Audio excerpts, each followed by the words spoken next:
Himachal Pradesh JBT TET के लिए कुछ ऐसे इंपॉर्टेंट एमसीक्यू जो बार-बार एग्जाम में रिपीट होते हैं और आप सबको ये एग्जाम में जाने से पहले भाई आने चाहिए।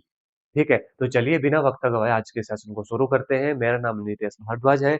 आप सभी पोस्ट अप्रोच एकेडमी के एस्पायरेंट्स हैं और अब हम अपने इंपॉर्टेंट एमसीक्यूज को सॉल्व करने जा रहे हैं। आप चैनल के ऊपर नए हैं, मैं आपको बता दूं यह प्रॉपर सीरीज जेबीटी मैथमेटिक्स के लिए चलाई जा रही है ताकि टारगेट 30/30 मैथमेटिक्स का, जी हाँ, यह पॉसिबल है। क्लासेस डेली लगाइएगा। विच of the following is the prime number? Prime number कौन होते हैं? ऐसे नंबर्स जो एक से डिवाइड हो या खुद से डिवाइड हो, उसके ज्यादा किसी से डिवाइड नहीं होने चाहिए। ये प्राइम नंबर कहलाते हैं भाई हमारे पास। Which of the following is a prime number? इनमें से प्राइम नंबर कौन है? क्या 33 है? नहीं। 11 गुना 3 33। 81 है? नहीं। 27 गुना 3 9 गुना 9। 93 है या 97 है? बताओ भाई। ऑप्शन सी और डी। क्या 93 के फैक्टर बनते हैं या 97 के बनते हैं? विच of the following is a prime number? ठीक है, इसका आंसर आप ही बताएंगे कमेंट करके। तब तक मैं थोड़ा सा और आइडिया आपको दे देता हूँ। देखो, प्राइम नंबर क्या है भाई? प्राइम नंबर ऐसे नंबर्स होते हैं जिनका दो ही फैक्टर होते हैं, या तो एक या तो वो खुद। ठीक है, या तो वो खुद अभाज्य संख्या है। आपको याद रखना है, 1 से लेके 100 तक हमारे पास 25 अभाज्य संख्याएं हैं। ये भी एग्जाम में बार बार पूछा गया है। आपको याद रखना है, दो एकमात्र सम अभाज्य संख्या है जिसको बोलते हैं इवन। यह है सबसे छोटी सम अभाज्य संख्या। आपको ये भी याद रखना है, तीन एक विषम अभाज्य संख्या है, यानी कि ऑड प्राइम नंबर है। तो सबसे छोटा ऑड प्राइम नंबर बोले 3, सबसे छोटा और एकमात्र इवन प्राइम नंबर बोले वो है 2, और आपको ओवरऑल बोले कि सबसे छोटा प्राइम नंबर अभाज्य संख्या कौन है? वो है 2। याद रखना, एक प्राइम नंबर नहीं होता। इसके साथ साथ आपको कॉम्पोजिट नंबर का भी पता होना चाहिए। संपूर्ण संख्याएं, कॉम्पोजिट नंबर, ऐसा नंबर जिसके भी फैक्टर्स बनते हैं। तो सबसे छोटा कॉम्पोजिट नंबर है 4। एक ना तो प्राइम नंबर है, ना ही कंपोजिट नंबर है। दो प्राइम नंबर हो गया, तीन प्राइम नंबर हो गया, तो सबसे छोटा कंपोजिट नंबर हमारा क्या है? 4 है। उसके बाद 6 आ गया, 8 आ गया, इस तरीके से। तो इसका आंसर कमेंट सेक्शन में आ जाना चाहिए। 93 और 97, बड़ा ही आसान सा क्वेश्चन है। बाकी सारे रूल्स और यहाँ से जो जो क्वेश्चन बन सकते हैं वो मैंने आपको बता दिया। चलेंगे दूसरे क्वेश्चन के ऊपर। देखो भाई, दूसरा क्वेश्चन हमसे क्या कहता है, और हाँ, ये पीडीएफ भी मिल जाएगी आपको। पीडीएफ टेलीग्राम चैनल के ऊपर है हमारे। इससे पीछे वाली क्लासेस की भी सारी पीडीएफ है। The sum of all interior angle of a pentagon. एक पंचभुज के सभी आंतरिक कोणों का योग क्या होता है? तो इसके लिए एक फार्मूला होता है। सम अगर आपसे पूछे, सम अगर आपसे पूछे n-2 गुना 180। देखने से काम नहीं चलेगा, मेरे साथ साथ रिपीट करो। n-2 गुना 180। n-2 गुना 180। एन कितना इन्होंने बोला? पेंटागन। तो 5-2 गुना 180 कितना बना? 3 गुना 180। तो कितना बना? 540। 18 3 54। 540 डिग्री है option. Yes, we have our option number B will be the right answer. ये पूछा इन्होंने सम। अगर इन्होंने ऐसा पूछा होता कि किसी रेगुलर पॉलीगन का एक इंटीरियर एंगल कितना होगा, तो आपको कुछ नहीं करना था। आपको इसको बटा एन से डिवाइड कर देना है। अगर किसी एक एंगल का आपसे पूछते तो फॉर्मूला बन जाता है n-2 गुना 180 बटे n। अब ये फार्मूला बन जाता है, चेक कर लो। जैसे इस फार्मूला में मैं लगाऊं तो पेंटागन का एक एंगल कितना होगा? 540/5। 5 कम 5 0, 8 5 40, यानी कि एक एंगल 108 डिग्री का होगा। 5 एंगल 540 डिग्री के होंगे। इसके साथ साथ आपको एंगल भी दिया जा सकता है और आपसे भुजाएं पूछी जा सकती है कि एंगल दे दिया आपको, मान लो 60 डिग्री, बोलो इसकी कितनी भुजाएं बनेंगी। तो ये उसके लिए, अगर साइड निकालने के लिए कभी आपको आए तो फॉर्मूला बनता है 360/थीटा। 360/थीटा। और ये हमारा एक्सटीरियर एंगल होता है, यानी कि बाह्य कोण होता है। तो क्वेश्चन नंबर 2 का जो आंसर है वो है option number B will be the right answer. देखो, छोटी से छोटी चीज, बारीक से बारीक चीज यहीं पे क्लास में याद करवा के भेजूंगा। ऐसे थोड़ी ना 30/30 आ जाएंगे। डेली क्लासेस लगाना पड़ेगी और इस चैनल को सब्सक्राइब करना पड़ेगा। देखो भाई, इक्विलेटरल ट्रायंगल 60 60 60, स्क्वायर 90 90 90 90, है ना? ये देखो रेगुलर पेंटागन, टोटल 540, एक एंगल 108 डिग्री। तो हो गया ना जो फॉर्मूला अप्लाई किया हमने, वेरीफाई हो गया। ये रेगुलर हेक्सागन, भाई 120 120 120 120 अगर सम पूछे तो वो वाला फार्मूला n-2 गुना 180, अगर एक एंगल पूछे तो n-2 गुना 180 बटा n भी रख देना। चलेंगे नेक्स्ट एमसीक्यू के ऊपर। If cost price of 10 article is equal to selling price of 8 article then the profit percentage.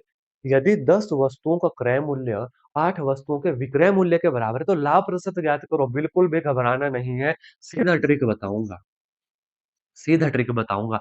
आपको पहले ये देखना है लाभ किसमें, वस्तुओं में। देखो बड़ी ही आसान ट्रिक है। आपको देखना है किसमें, लाभ वस्तुओं में, और नीचे देखना है टोटल सेलिंग प्राइस, कितने में आपने बेचा, कितने में आपने बेचा गुना 100। ये है ट्रिक, ये कोई फार्मूला नहीं है। तो अब देखो लाभ कितना हुआ, देखो cost price of 10 article is equal to selling price of 8 article. लाभ कितना हुआ वस्तुओं का, भाई 10 माइनस 8 वस्तुओं का लाभ हुआ। बेचा कितने, आर्टिकल 8 गुना 100, कितना बना 2/8 गुना 100, कितना बना 4 2 8 25 चौके 100, तो 25% will be our right answer. Option number B. बोलो हो गया आसान कि नहीं, कुछ आपको बड़े बड़े भारी भरकम फार्मूला याद करने की जरूरत नहीं। हम पहले निकालेंगे कितनी वस्तुओं का लाभ हुआ। भाई 10 आर्टिकल किसके बराबर, 8 के बेचने के, तो 2 का फायदा हो गया, 10 माइनस 8 2 का। बटे में कितने आर्टिकल थे जिनको हमने बेचा, सेलिंग प्राइस ऑफ कितने आर्टिकल थे जिनको हमने बेचा, वही 8 आर्टिकल थे। तो बस निकल गया 2/8 गुना 100, 25% will be our right answer. है ना आसान, है आसान। ये सीरीज अच्छी लग रही है, अगर अच्छी लग रही है और ये सीरीज कंटिन्यू रखना चाहते हैं तो कमेंट में यस करना ना भूलिएगा। Next question, the value of under the root of 0.00001। बहुत बार ये क्वेश्चन आया है, 0.0001। पहले भी कहा है मैंने, डायरेक्ट नहीं करना है, थोड़ा सोचना है क्वेश्चन को। देखो एक बटे डेसिमल का 1 2 3 4, 1 2 3 4। अब अंडर रूट निकालो इसका, एक दो पेयर बनाओ, तो यहाँ से क्या निकला, 1 0 1 0 100। कितना लिख सकते हैं, 0.01। बाद में फिर से लिख दो भाई, ओपन करो। गलती लगने से अच्छा है कि हम पहले ओपन कर दें, उसके बाद सॉल्व करें। कौन सा ऑप्शन आप चेक करेंगे, ऑप्शन नंबर बी हमारा सही जवाब। ऑप्शन नंबर बी हमारा जो होगा सही जवाब होगा, 0.01। वैसे देख के भी पता चल रहा है, लेकिन मैं नहीं चाहता कि हल्के से भी गुंजाइश हो हमारी गलतियों की। और नजर समय पे रखना पार, सुइयां घूमना शुरू हो चुकी हैं। आपका एग्जाम नजदीक आ रहा है, तो बड़े ध्यान से अभी से पढ़ना पड़ेगा। अगर टारगेट 30/30 है मैथमेटिक्स का, इसके अलावा साइकोलॉजी, मैथमेटिक्स, जीके, आपको हर एक चीज हमारे चैनल के ऊपर मिल जाएगी। Next, a wheel make 4000 revolution in moving a distance of 44 kilometre, the radius of the wheel. भाई रेडियस ऑफ द व्हील, ये कोई व्हील है, ठीक है। क्या कह रहा है ये 4000 बार घूमता है, कितने किलोमीटर के लिए, 44 किलोमीटर के लिए। मीटर में बदल दो, 44,000 मीटर के लिए ये इतनी बार घूमता है, 4000 बार।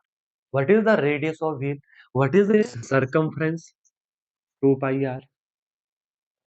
देखो जब ये व्हील एक बार घूमता है तो कितना डिस्टेंस कवर करता है, 2 पाई आर। इसकी जो परिधि है ना, जब एक बार टायर घूमेगा तो यहां से यहां तक का डिस्टेंस ही कवर करेगा, वो होता है 2 पाई आर। इन्होंने बोला कितनी बार घूमा, 4000 बार घूमा, तो गुना 4000, कितना डिस्टेंस था भाई, 44 किलोमीटर। कर दिया मीटर में कन्वर्ट, बराबर कर दिया। देखो मैंने एक बार जब घूमा तो 2 पाई आर डिस्टेंस कवर किया, 4000 बार घूमा तो 2 पाई आर गुना 4000 कर दिया, जो कितना गिवन था, 44 किलोमीटर, 44 किलोमीटर। काटो, 3 जीरो से 3 जीरो, 4 1 जार 4, ये बन गया। तो रेडियस कितना आ गया, 11/2 पाई, कितना आ गया, 11/2 गुना 22/7। 11 11 11 2 22, तो 7/4 मिल गया रेडियस। कौन सा ऑप्शन है, देखो डिवाइड करो भाई, 7/4 कितने से जाएगा, 4 1 जार 4, डेसिमल 3 बचा, जीरो बना। तो 8 चौका 32, 7 चौके 28, 1.7 भाई। फिर जीरो बनेगा, 5 2 20, 5 चौका 20, 1.75 है option. Yes we have option number A will be the right answer.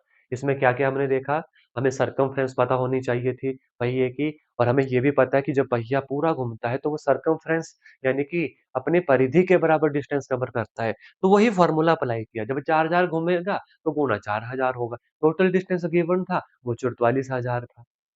तो बस फिर हमने कैलकुलेशन की जो आप खुद से बखूबी मेरे से अच्छा करना जानते हैं और रेडियस अपने आप 1.75 मीटर निकल गई।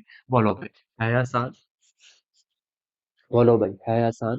ये पूरी सीरीज़ ऐसे ही रहेगी। एमसीक्यूज़ के ट्रिक्स आपको याद करने के नए-नए तरीके और मैथमेटिक्स के 30 नंबर आपके हाथ में। x जमा 1/x 5 आपसे पूछा है x का स्क्वायर जमा 1/x का स्क्वायर कुछ नहीं है भाई। x जमा 1/x 5 स्क्वायर कर दो दोनों तरफ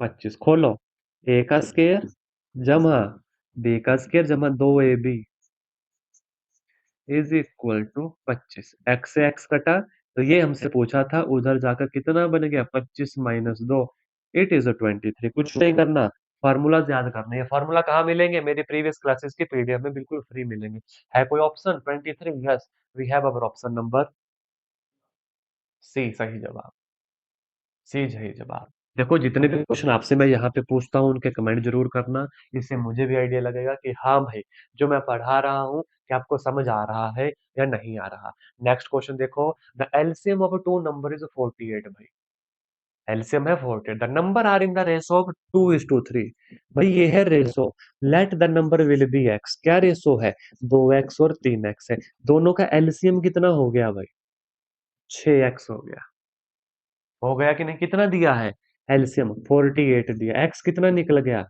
अरे 8 6 का 48 8 निकल गया तो पहला नंबर 16 दूसरा नंबर 24 बस क्या पूछा है the sum of the number कर दो सम 6 4 10 2 3 और एक 4 40 है option yes we have our option number C आप चेक करेंगे विल बी अवर राइट कुछ नहीं किया एलसीएम का कॉन्सेप्ट चाहिए था और ये सारी चीजें बड़ी डिटेल से भी मैंने ऑलरेडी बताई है अब यहाँ पे सीधा शॉर्टकट होगा यहाँ पे सीधा एग्जाम ओरिएंटेड काम होगा कि एग्जाम में नंबर कैसे बटोरे उसके लिए पहले बेसिक्स का पता हो बेसिक्स मैंने पहले वाले क्लासेस में भी बताए हैं ठीक है और आगे आने वाली क्लासेस में भी बताऊंगा the complement supplement of a angle दो एंगल पूछे जाते हैं कॉम्प्लीमेंट एक सप्लीमेंट कॉम्प्लीमेंट एंगल होता है 90 डिग्री का सप्लीमेंट होता है 180 डिग्री का मतलब जिनका सम 90 हो वो कॉम्प्लीमेंट्री एंगल जिनका सम 180 डिग्री हो वो कॉम्प्लीमेंट्री एंगल इन्होंने बोला सप्लीमेंट ऑफ एंगल 75 भाई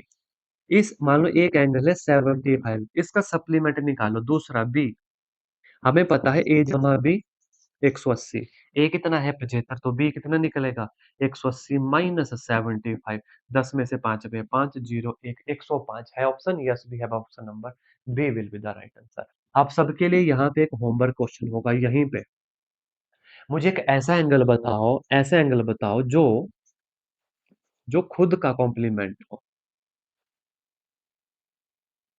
जो खुद का कॉम्प्लीमेंट्री एंगल हो वो कौन सा एंगल है जो खुद का कॉम्प्लीमेंट्री एंगल है जैसे कि कहाँ गया ये क्वेश्चन 75 का कॉम्प्लीमेंट निकला 105 तो वो ऐसा एंगल होगा वही उसका कॉम्प्लीमेंट होगा सोचना समझना और मुझे इस बात का आंसर करना जिसका आंसर होगा इस वाले क्वेश्चन में उसका आंसर को सबसे ऊपर पिन करूंगा मैं अपनी कमेंट सेक्शन में सबसे ऊपर पिन करूंगा भाई next what is the area of equilateral triangle whose side is 8 centimetre area बोला है इक्विलेटरल ट्रायंगल का भाई समबाहु त्रिभुज का फॉर्मूला वैसे मैंने बताए हैं लेकिन अगर याद नहीं रहा तो फिर से लिखो भाई इनटू साइड का स्क्वायर ये होता है एरिया ऑफ इक्विलेटरल ट्रायंगल कहाँ से याद करने हैं कहाँ से डाउनलोड करने हैं भाई ये वाले फार्मूले पीडीएफ भेजी हुई है टेलीग्राम के ऊपर 8 का स्क्वायर तो अंडरूट 3/4 गुना 8 गुना 8 8 2 16 root 3 will be the right answer है option yes we have our option number A आप चेक करो भाई 16 under the root of 3 centimetre square will be the area of this equilateral triangle under root 3/4 side का square